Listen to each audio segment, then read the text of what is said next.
Thank you all so much for coming. I know the weather wasn't the greatest, so I really appreciate it. What is the Photo Angel Project? So about 2 years ago now, my mom and I were going through some old family photos, and we were sorting them into piles: relatives, people we knew, and non-relatives, neighbors, war buddies, friends of the family, people that meant something to my grandparents. And they were no longer with us, and now we're a couple of generations removed, right? So we thought, wouldn't it be awesome to get these photos back to their family members? So that's kind of how it all started. And so I, being the genealogy buff that I am, I was familiar with the websites, and I was a member of Ancestry. So I thought, what if I try to put some of this information on the back of these photos into the genealogy website, Ancestry, and see if maybe somebody has posted a family tree on this person. You never know. Well, lo and behold, somebody had shared a family tree on several people in the photos that our family had acquired. And so I reached out to this gentleman and I said, this is what we have. Are you related to these people? Because sometimes people will build trees on genealogy websites for friends and everything, so I have to make sure that it's a relative. And he said, yes, I can't believe you have photos of my family. I'm so excited. Based on what you've described to me, you have photos of some of my ancestors that I've never even seen before. So yes, I would love to have them. So he was from Tennessee, and he said, my cousin's also into genealogy. She lives in California. Why don't you split the pile, send some to her, and I'll take the rest. And that kind of got the ball rolling. And so there was an antique store down the street from where I teach. And so I thought, you know what? I'm going to see if there are any labeled photos in this antique store. Maybe I can make some connections there. And just this whole process, returning the photos to this gentleman and his cousin in California, had jogged a memory for me when I had gone to antique stores for other reasons, and I saw a box of photos for sale. And I was like, are you kidding me? Like, these are people's relatives. What do you mean there's a price tag on these, right? So I'm like, I know they have them in the antique store, so I'm going to go check it out. So I stopped by that afternoon, and I was on the floor going through the dusty boxes and pulling out everything that I could find that have labels. So if you decide to try the Photo Angel Project, please know that it can be discouraging at times because you go to the antique stores hoping for labeled photos and not everything is labeled, right? So it's a diamond in the rough when you find the labeled photos. So yeah, that's how the project started.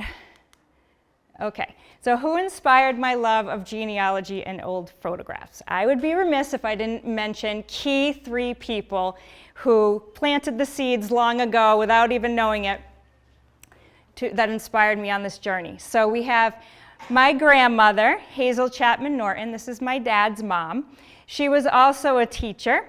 She was a member of the Connecticut Society of Genealogists, and she was the one who introduced genealogy to me as a child. She hooked me when I was a kid, and I couldn't get enough of it. I mean, this is pre-internet and just the old-fashioned genealogy pedigree charts. She showed me how to fill them out, put your last name first, your last name and then comma first name. And then when she brought the boxes out of all the family photos to go along with the names and dates, it brought these people to life, and I just wanted to learn more and more and more. She instilled a sense of pride in my English and Norwegian ancestors. Her grandparents came over from Oslo.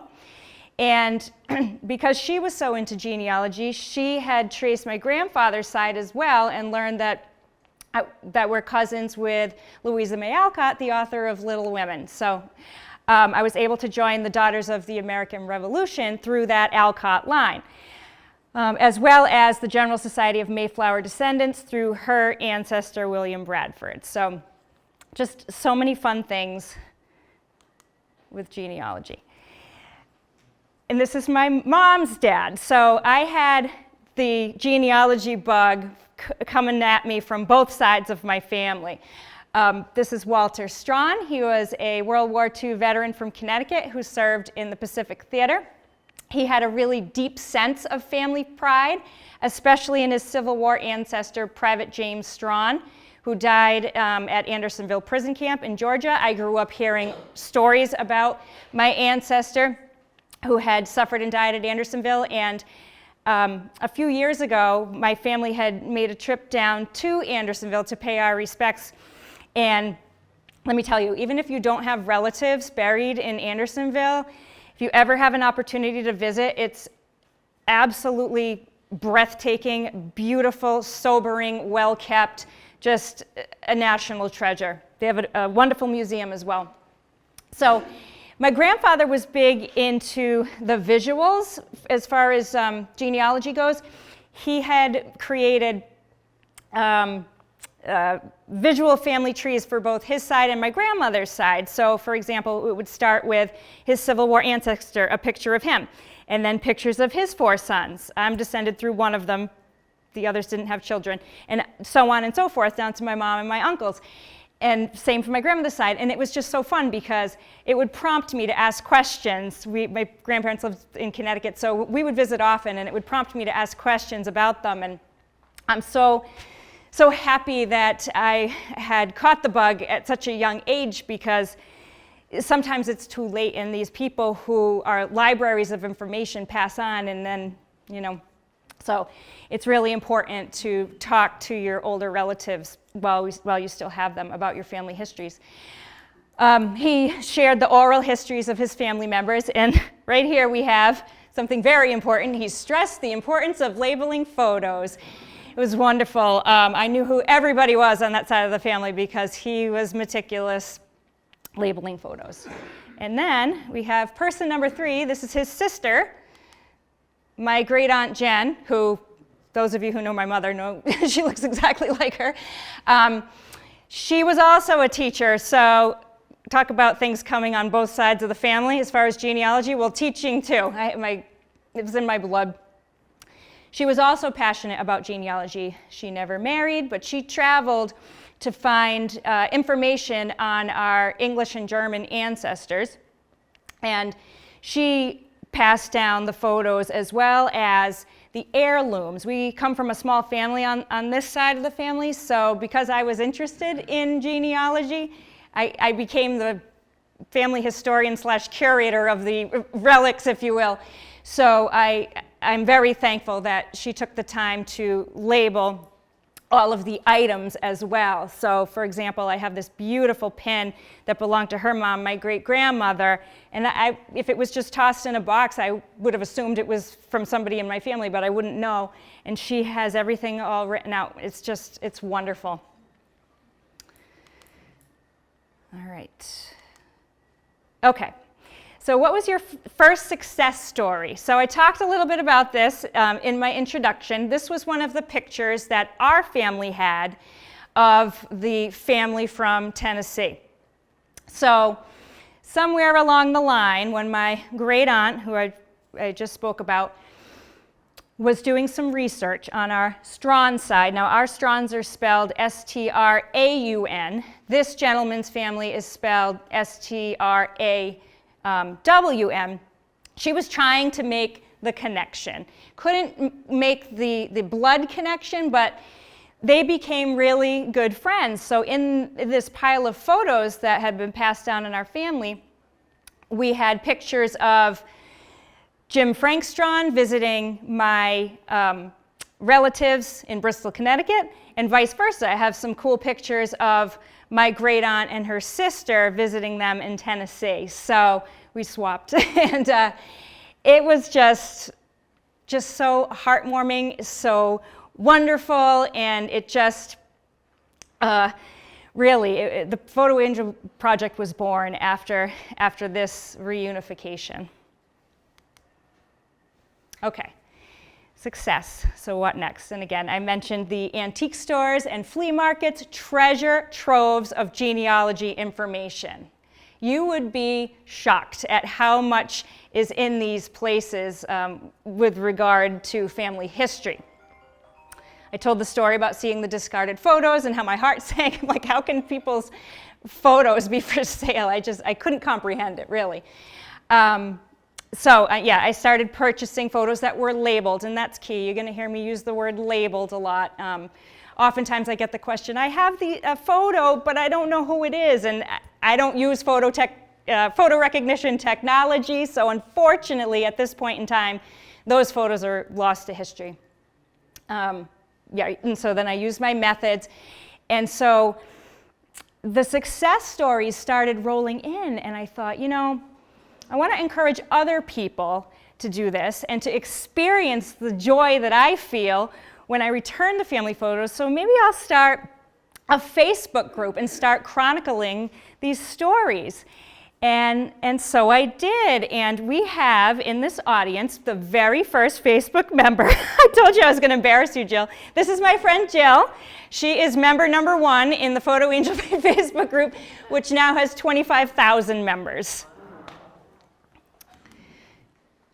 Okay, I found a labeled photo and would like to return it to a relative. Where do I begin? Okay, so genealogy websites are the way to go. I learned early on in the project that the people on the genealogy sites are the ones with the vested interest in their family history, right? So I would shy away from general search engines, you know, People Search or Google to try, or obituaries to try and track down relatives, because some people aren't interested in the photos. They don't want them returned for various reasons, and really no judgment, I understand. But the people who are into the genealogy get really excited because they want those visuals to go along with their names and dates, right? And if you still don't have any luck, you could always donate the photo to a historical society or a museum as a last resort, or sometimes if you're on Facebook and you know, you've tried using the genealogy sites, which the big 3 that I use are Ancestry, MyHeritage, which are paid subscriptions. But I also use Find a Grave. I don't know if you're not familiar with Find a Grave, it's wonderful, it's free. Good Samaritans all over the country and internationally will take pictures of gravestones and upload them to this site. And sometimes they're relatives, so they have a messenger where you could reach out and say, hey, I have a photo of this person, are you related? And sometimes people will say, no, I just live locally and I like to take pictures of the graves, so thanks, but I'm not related. But I have met with success a couple of times on Find a Grave where they say, oh my goodness, yes, that's my 2 times great-grandmother that you have a photo of. I would love to have that. So that's certainly a nice avenue to try as well. I'm going to tell you one of my favorite stories. So right here, I have an album that I purchased at an antique store in Lakeville, Massachusetts. So I was going through the antique store looking for labeled photos, and nothing was really going to work for the project, right? So I was talking to the woman at the register and explaining the project, and she said, hold on a second, I think I have something in the back that might interest you. So I said, okay. So she brings out this gorgeous, heavy antique album. And I looked at the price tag and I said, not happening. But anyway, I said, all right, let me just take a look. So I opened up to the front cover, or rather the front page, and I saw this. And I thought, okay, this has potential. We have 2 original photos of these gentlemen named Allen and Roberts, who owned, I believe it was a home development company at the time. And they were hired to retrieve a lightship that was stranded in the Columbia River around 1899, turn of the century. So I said, okay, this is cool. I'm going to take a look at this. So I started flipping through this album, and they were all original 5x7 photos of this lightship retrieval. And I thought, oh my gosh, like this is historically significant. I'm not leaving the antique store without this. This is wonderful. So I took it home, and I started researching to see if I could find descendants or relatives of the gentleman in the album. didn't really meet with much success. They either didn't respond to me because they think I'm a scammer, which I'll talk about after, or they were too distantly related, or it didn't work out. So I thought, all right, what am I going to do? So I reached out to some maritime museums on the West Coast, Oregon and Washington area, and one responded to me, and they said, "You found what in a Massachusetts antique store? Like, what was it doing there?" I'm like, "I have no idea, but would you be interested in this album? I'd like to donate it if you would like it for your collection." And they said, "Absolutely. We have a special exhibit on shipwrecks from the Columbia River, and this piece would fit nicely into it." So I love telling that story because it's just, it's where it needs to be. It's not with a relative, but it's certainly a great home for this piece, as opposed to stuffed in a closet in Lakeville, Massachusetts, right? Let's go to the next one. Okay. Can you show us an example of labeled photos? Okay. So what I mean by labeled photo is first name, last name, location. So just to preface this slide, this is the cream of the crop.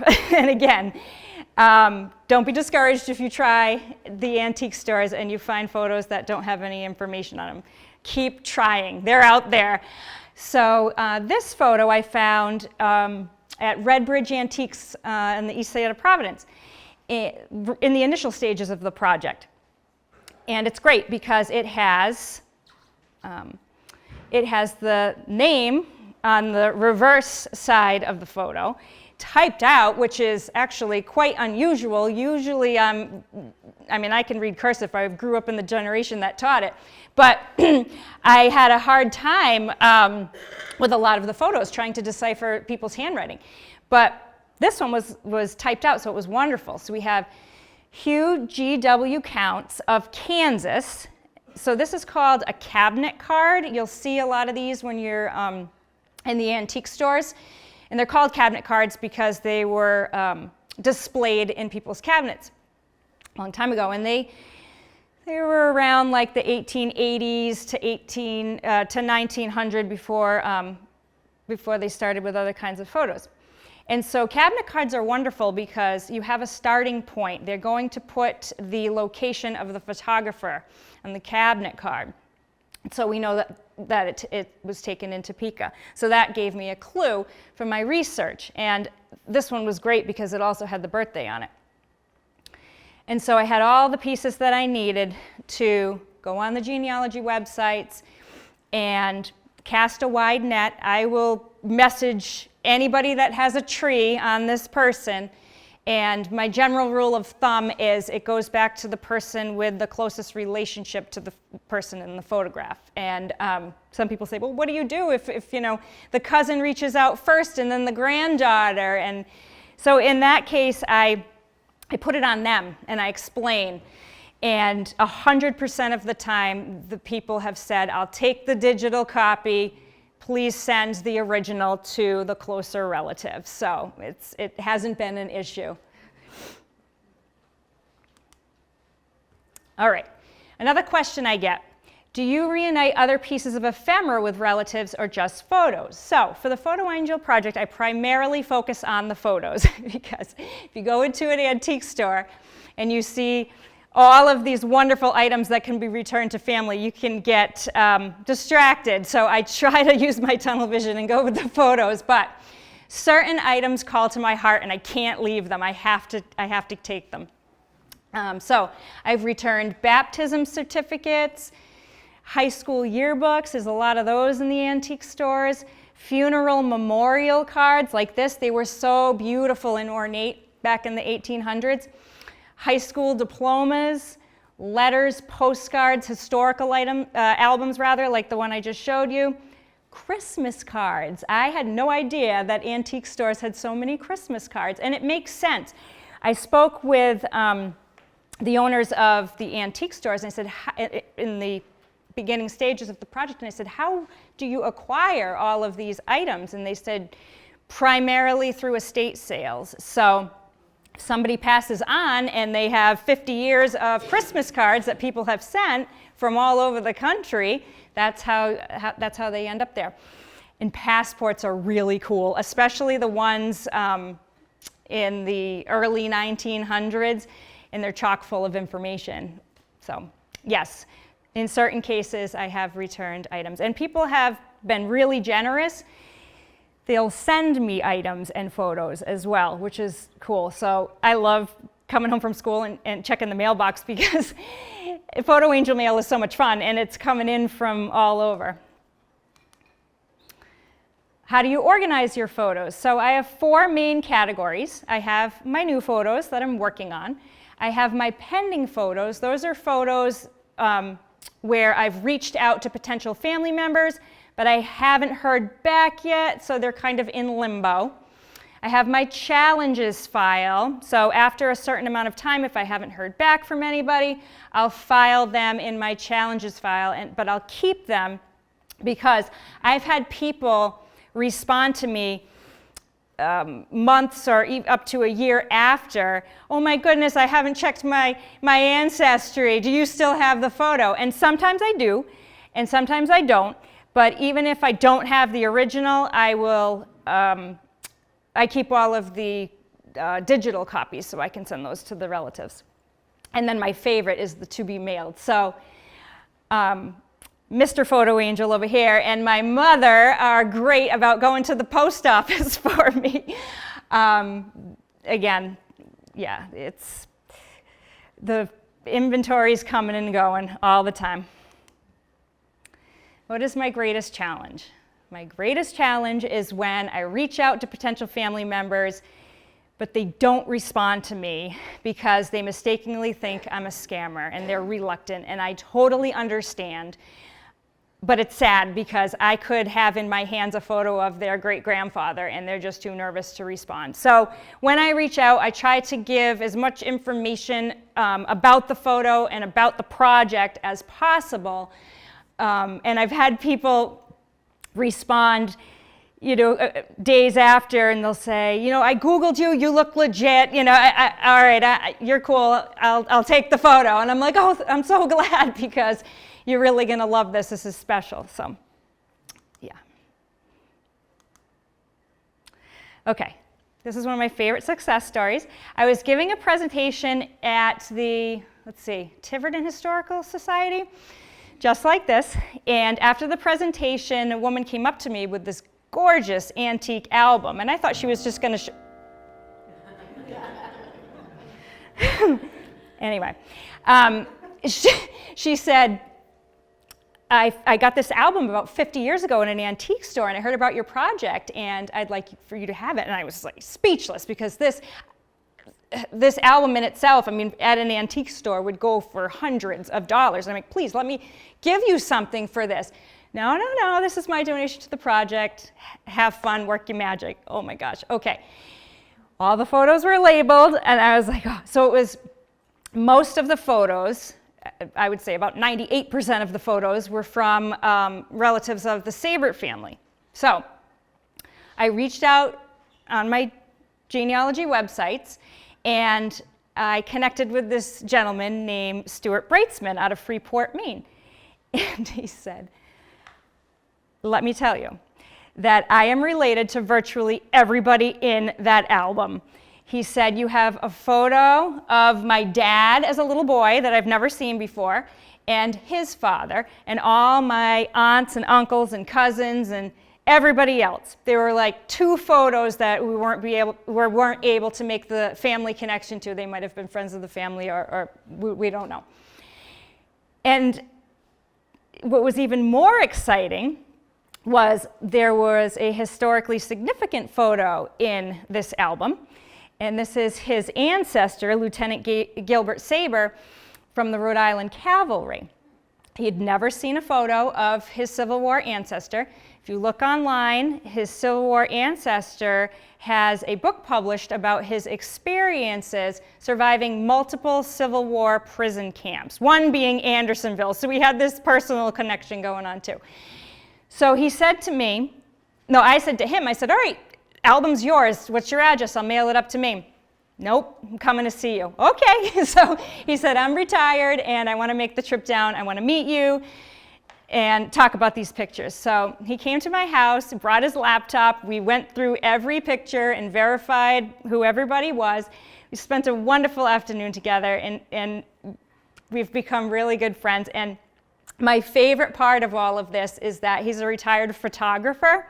So, I mean, how fitting for a retired photographer to receive a gift like this. I get emotional when I talk about this one. This one's really special. Oh, let me back up a second. So my family went up to Freeport, Maine a couple of weeks ago, and we met up with Stuart.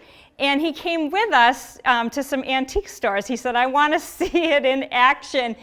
And when we were done, he said, oh yeah, I can see why you're addicted. He's like, this is so much fun. So now I have him looking for pictures in Freeport, Maine. Okay, so I told you that people will send me things, right, from all over the country and some internationally. So this woman who wanted to remain anonymous emailed me, and she said, I acquired this antique book of poems, and inside this antique book was an obituary, an obituary and a photo. The photo's not labeled, but I have a feeling it goes along with the obituary. It's either the person in the obituary or it's a relative of. She said, see what you can do. I said, all right. So I had some great information to start with, and I reached out using the genealogy websites, and a relative responded to me, and she said, yeah, she's like, I'm related. She said, I'm not 100% sure if it's the same, if the photo is of the person in the obituary. She said, but I'm going to check with my great aunt because she'll know. Okay, so the great aunt said, without a doubt, it's the photo of the person in the obituary's son. Wait till you see this picture, it's so cute. So here we go. She said that is her Uncle Bobo, and it was so cute. So back and forth, I feel like I'm part of the family now. This is Uncle Bobo. And so she was so excited. So that photo went back to Atlanta, Georgia. Story number 3. So we have Norman Johnstone, and he is from Athol, Mass. That was the information that was on this photo. Portrait studio said Athol, Mass on it. Back of the photo had his name on it in very tiny print, so I had to use the magnifying glass, but we were able to decipher it. And this photo actually has an Attleboro connection. So a friend of ours who goes to the Baptist church in Attleboro said that the pastor was cleaning out the basement and came across this photo and heard about the project, so they wanted to see if I could get it back to family. So again, I tried the genealogy sites, and people were responding, but they're like, I'm too distantly related, maybe you can find a closer relative. Okay. So time passed, and he ended up living in my challenges pile, and Veterans Day rolled around. I said, all right, what do I have for Veterans Day that I can share? So I have not Facebook, what do I want to say? A YouTube channel, and I do a segment called Featured Photo, and that's when I take a photo out of the challenges file and feature it, and I post it in Facebook groups that have the name of the town or city or state even where the photo originated.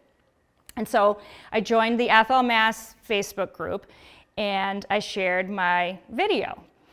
And a reporter reached out, and she said, I want to help you track down a family member. So she interviewed me, and she did a story on it. And wouldn't you know, a relative saw the story and was able to return it to his daughter in North Attleboro, right? So that was a lot of fun. So that's another avenue that you can try as well.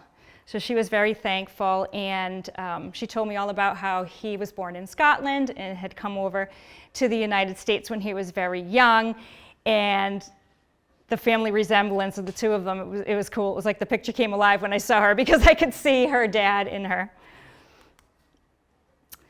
What's the most rewarding part of the Photo Angel project?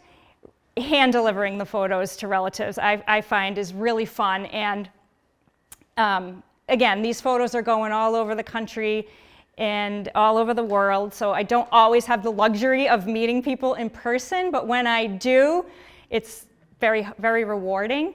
So the gentleman on the right, I found a photo of his father's 1926 high school graduation photo at an antique store in Rhode Island. And he said, oh, I live in the Worcester area, so why don't we meet up at Polar Park? So I said, okay.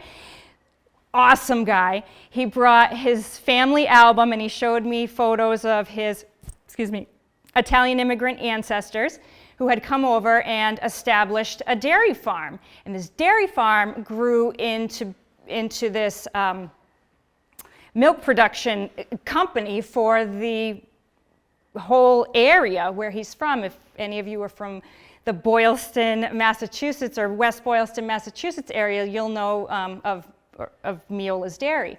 And there's still an ice cream stand there today, so of course we had to have ice cream after we met. And he was just such a great guy and so supportive of the project. Just a wonderful experience. And this gentleman right here, I didn't get to meet him in person, but I love telling this story. So our family was on vacation, a road trip down south a couple of years ago, and we stopped at an antique store in Virginia. And I reached out using my genealogy websites, and I connected with this gentleman. And I said, are you related to the people in this Christmas card? And he said, I sure am. He said, see that little boy in this Christmas card? That's me. And he said, and those are my parents. And I said, oh my gosh, you've got to be kidding me. He said, no. And he's like, this is great. I said, do you remember like going to a studio as a kid and taking this photo for your Christmas card? He said, no, but thank you so much for bringing back such wonderful memories of my parents. It's like, that's the essence of the Photo Angel Project. Okay, what's your largest photo haul so far? So, this is a fun story too. This couple renovates historic homes. They had heard about the project, they're from Maine, and they said the previous owners left behind steamer trunks full of photos and other pieces of ephemera. Would you be interested? I'm like, road trip, yes, I'm interested. We're going. It was freezing cold, no heat in this place, right? So we're all bundled up on the floor, looking through everything. They said, take whatever you want that's labeled. I'm like, yes, Christmas came early, this is great.